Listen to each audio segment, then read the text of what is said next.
Hi everyone, welcome back to my channel. Thank you. I know it's a little bit late, it's like mid-September already, but I'm going to do my wrap up for August. So I read 22 books.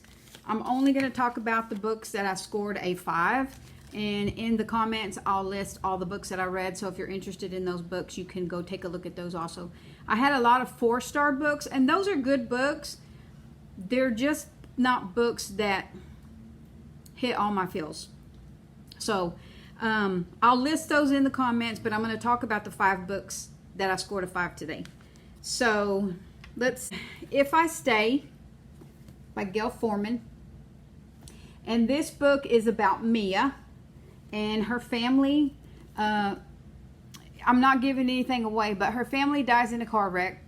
And Mia has to choose whether she's going to stay here in the world or she's going to go with her family, because everybody in the family dies in the car wreck except her.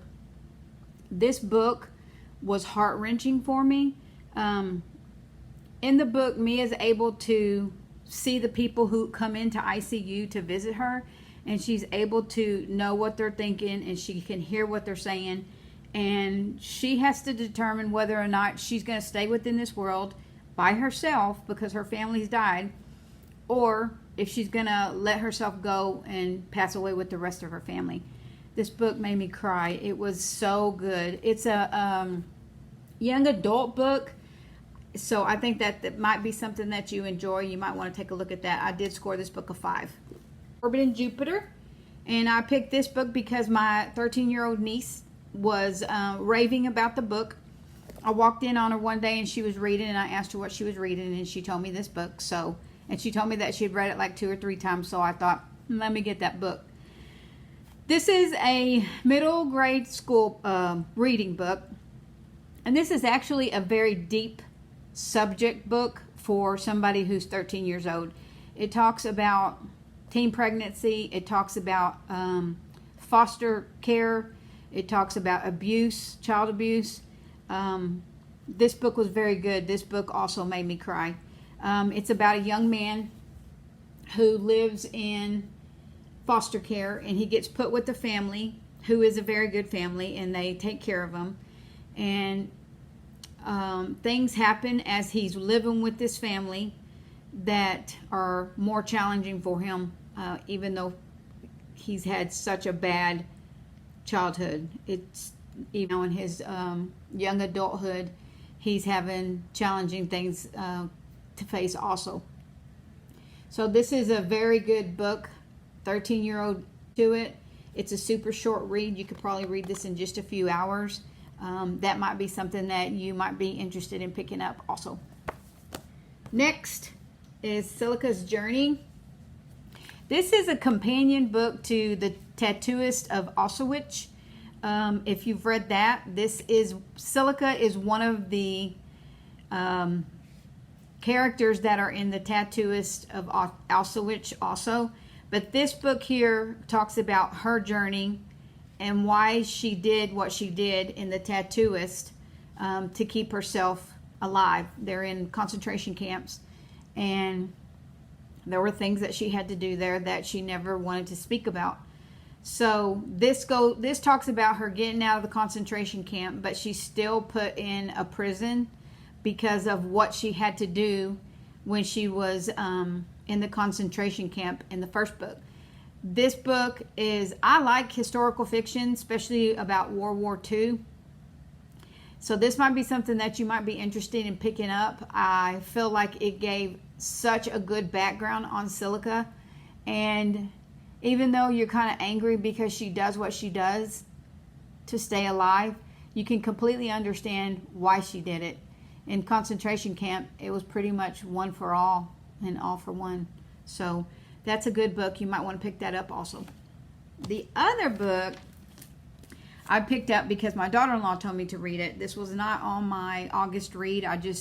She said I need to read this book, so I went and got it and I read the book. This is Ruth Ware. I think this might have been my first Ruth Ware book that I read, and I absolutely loved it. I hear people talk about her books all the time. but I loved her writing. So this is a book about Rowan. She is a young lady who answers an ad to be a nanny. The book going through the book, it never gives you any kind of inkling of what the ending is going to be. So the ending of the book is crazy. So she takes care of these two kids, and she's left by herself to take care of these kids. The mom just kind of throws her in there. But through the story, you found out why she answers the ad. So this was a 5-star book. I think I read this book, half the book, in one night, and I had to put the book away because I was staying up too late. One of them I got from our library here at the community that I live in, and I returned it back as soon as I finished it. And it is John Grisham, the Rooster Bar. I love this book. This was about 4 college guys who are going to college, and they're going to like a no-name college where they're going to get their law degree. All of them are in massive debt from school loans, and they're now finding out that this school that they're going to is not a prestigious school, and people are going to laugh at them when they find out where they got their law degree from. So they end up dropping out of school and finding a way with what they learned through the law school that they've been attending. They find a way to get their student loans paid for. This was really good. I didn't expect it either. I liked it because it was about student loans and getting it paid back, and that's just kind of a dream. So that might be something that you might be interested in picking up also. This one was also on a whim. It was popping up on my library feed. It's called The Comeback by Ella Berman. This is about a child actress who is making a comeback. In the book, she's very honest about things that happened to her when she was a child actress that everybody turned their face towards or about. Nobody cared. So as she's coming back out to make the comeback, she has to start facing these demons that she had as a child, and she starts speaking about them. So it's kind of like, sort of like the Me Too movement, where women are talking about being sexually abused, except she was a child that went through some abuse. That was just a whim. I hadn't heard anything about it. It kept popping up on my library feed, and so I checked it out, and I absolutely loved it. I did read that one. It wasn't an Audible. Some of the books that I read through the month that were where I had 22 books, those were Audibles.